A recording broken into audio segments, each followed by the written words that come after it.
প্রিয় দর্শক, আসসালামু আলাইকুম। জ্বালানির সমস্যা, এটা কি তেলের সংকটের কারণে সৃষ্টি হয়েছে নাকি আস্থা সংকটের কারণে সৃষ্টি হয়েছে?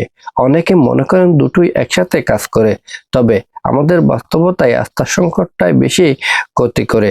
কারণ এই আস্থা সংকটের কারণে বাজার দ্রুত অস্থির হয়, বাজার অস্থিতিশীল হয়ে পড়ে। উদাহরণ হিসেবে আমরা বলতে পারি, বর্তমানে আমাদের দেশে যে অকটেন পেট্রোলের সংকট দেখা যাচ্ছে, এগুলি কখনোই বিদেশ থেকে আমদানি করতে হয় না, এগুলো আমাদের দেশেই উৎপাদিত হয়। যেহেতু আস্থার সংকট সৃষ্টি হয়েছে, সেহেতু দ্রুত বাজারকে অস্থিতিশীল করে তুলেছে আমাদের এই সময়ে এসে।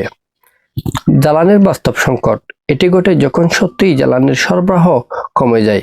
উদাহরণ হিসেবে আমরা বলতে পারি, আন্তর্জাতিক বাজারে যদি জ্বালানির মূল্য বৃদ্ধি পায়, আমদানি ব্যাহত হয়, বিদ্যুৎ উৎপাদনে জ্বালানির ঘাটতি দেখা দেয়। এটি কখনো বা সত্যি হতে পারে, কখনো বা কাঠামোগত দুর্বলতার কারণেও হতে পারে। আস্থা সংকট, এটি আরো সূক্ষ্ম, কিন্তু এর প্রভাব অনেক বেশি বিস্তৃত। মানুষ বা ব্যবসায়ীরা যখন ভবিষ্যৎ নিয়ে অনিশ্চিত হয়ে পড়ে, গুজব বা প্রপাগান্ডা ছড়ানো হয়, মজুতদারি বা কৃত্রিম সংকট সৃষ্টি করা হয়, বাজারে আতঙ্ক ছড়ানো হয়, তখন মানুষের মাঝে আস্থার সংকট তৈরি হয়। ফলে যে ধরনের সমস্যার সৃষ্টি হয় তা মোকাবেলা করা কঠিন হয়ে পড়ে।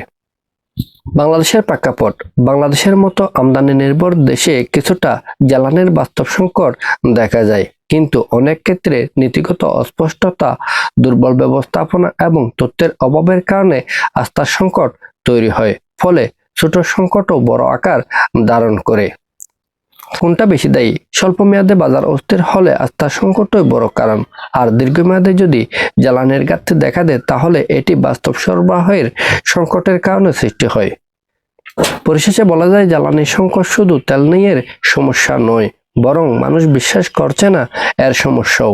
তাই এই সংকট মোকাবেলা করার জন্য প্রয়োজন স্বচ্ছ নীতি, নির্ভরযোগ্য তথ্য এবং শক্তিশালী সরবরাহ ব্যবস্থা।